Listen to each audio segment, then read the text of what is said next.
All right, guys, we have a special one for you today because we're gonna talk about which Skyline GTR you should buy. The R34. Well, unfortunately, the R34 is not one that you can get in the US as of yet, right? The 25-year rule.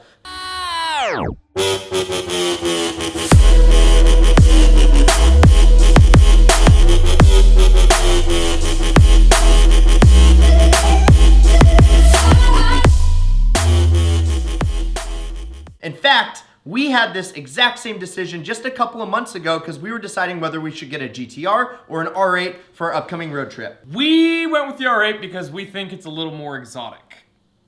So let's diagnose which R35 GTR you should buy.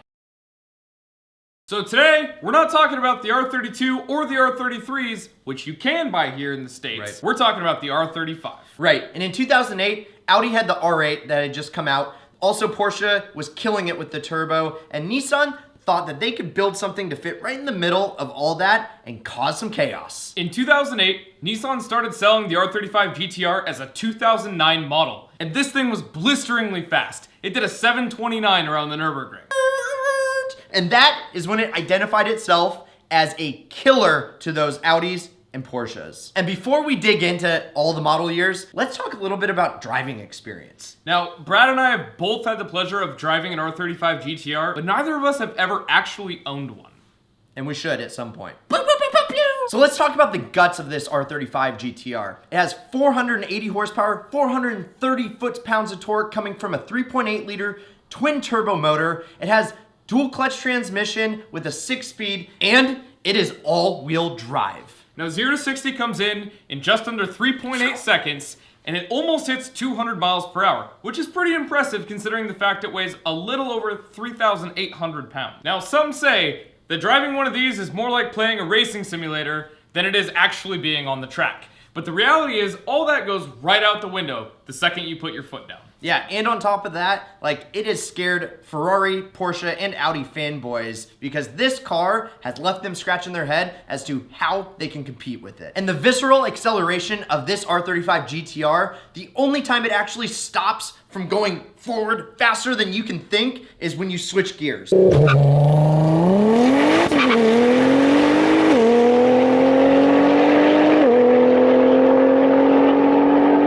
Honestly, it is one of the coolest cars we've ever driven. Let's get down to the actual model years. The first year of the GTR was 2009 and it was offered in 2 trim models, base and premium. Essentially, the premium level had a Bose 11 speakers stereo system, heated seats, and just better performance tires. Other than that, there wasn't really a difference and they both had 480 horsepower. In 2010, the main difference is the engine horsepower got bumped up to 485 horsepower. The transmission was updated and there was a revision in the suspension. In 2011, to make things easy, they only offered 1 trim level, which was premium. They also updated the suspension again, but the biggest improvement was their entertainment and navigation systems. 2009 through 2011 GTRs are commonly referred to as the CBAs. In 2012, Nissan updated the GTR. This is commonly referred to as the DBA, and the premium model was standard. Horsepower was increased to 530 horsepower, and there were some more suspension components added. Aesthetically, one of the easiest way to distinguish a 2012 or newer GTR from the older one is the integration of LEDs, revised bumpers, with the addition of cooling ducts. In 2013, the only real enhancement was a 15 horsepower bump for a total of 545 horsepower. Oh, and there was also the introduction of the Black Edition. In 2014, there were some small enhancements to the interior, but there was also the addition of the Track Edition model. There were only 150 of these built, but there were huge weight savings and suspension upgrades that could hang with the best of them.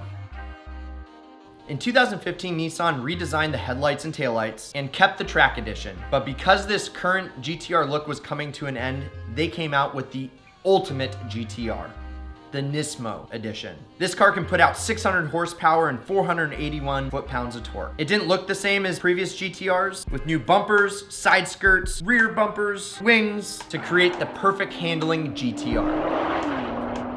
So knowing all that, Brad, what's the ideal R35? Yeah, well, that's the whole reason we made this video. And what you want is a DBA R35 GTR because it has the reworked suspension, has bigger turbo inlets, and it has a better calibration, so it gives it the extra power.